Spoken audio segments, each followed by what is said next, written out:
কঠিন বর্জ্য ব্যবস্থাপনার পর তরল বর্জ্য ব্যবস্থাপনা প্রশাসনের। পরিবেশ বান্ধব প্রকল্পে বরাবরই জোর দিচ্ছে প্রশাসন। শহর এলাকার মতোই গ্রামীণ এলাকাতেও কঠিন বর্জ্য ব্যবস্থাপনার প্রকল্প কার্যকর করা হয়েছে। মূলত পরিবেশ দূষণ রুখতে এই ধরনের উদ্যোগে নজর দিচ্ছে প্রশাসন। বর্জ্য রিসাইকেলিং এর মাধ্যমে স্বরোজগারের সংস্থানও হচ্ছে। স্কুল স্তর থেকে দেওয়া হচ্ছে বর্জ্য ব্যবস্থাপনার প্রশিক্ষণ, যার ফলে দুর্গন্ধযুক্ত পরিবেশ থেকে মুক্তির আশা দেখা যাচ্ছে। বাড়ি বাড়ি গিয়ে বর্জ্য পদার্থ সংগ্রহের কাজ আরও জোরদার হচ্ছে। একটাই লক্ষ্য, স্বচ্ছ শহরের মতোই নির্মল গ্রাম বাংলার সুস্থ আবহ বজায় রাখা।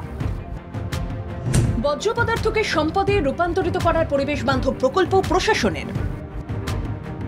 দূষণ রোধে জেলার 23টি ব্লকের 32টি পঞ্চায়েতে কঠিন বর্জ্য ব্যবস্থাপনা কেন্দ্র চালু হয়েছে। 2,71,00,000 টাকা ব্যয়ে কাকদ্বীপে তরল বর্জ্য ব্যবস্থাপনা প্রকল্প। আরো প্রচুর মানুষের কর্মসংস্থানের সুযোগ সৃষ্টি করবে পরিবেশ বান্ধব প্রকল্প।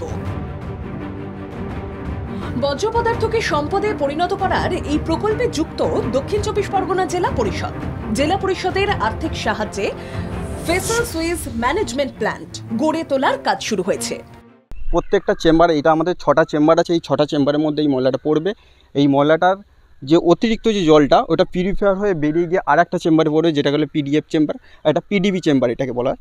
এই পিডিবি চেম্বারে মেনলি এই যে আর একটা যে ময়লার যে মানে ডাস্ট যে অংশটা, ওই অংশটা ডাস্ট আকারে আপনার ওটা বাজারে বিক্রি করা হয়।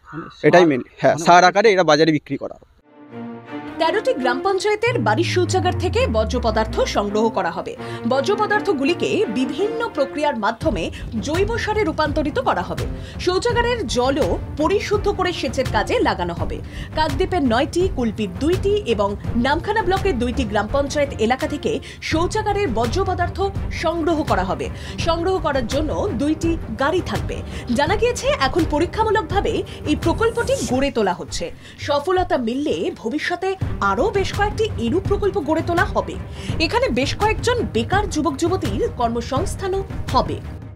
ইতিমধ্যেই প্রায় 1 একর জমির উপরে কাজ চলছে এবং এটা হলে অনেক মানুষের কর্মসংস্থান হবে এবং এই 9, 2, 11, 2, 13টা গ্রাম পঞ্চায়েতের মানুষ সরাসরি উপকৃত হবেন। পরিবেশ বাঁচিয়ে রোজগারমুখী এই প্রকল্প সব মহলের প্রশংসা আদায় করে নিচ্ছে। ব্যুরো রিপোর্ট, বাংলা জাগো।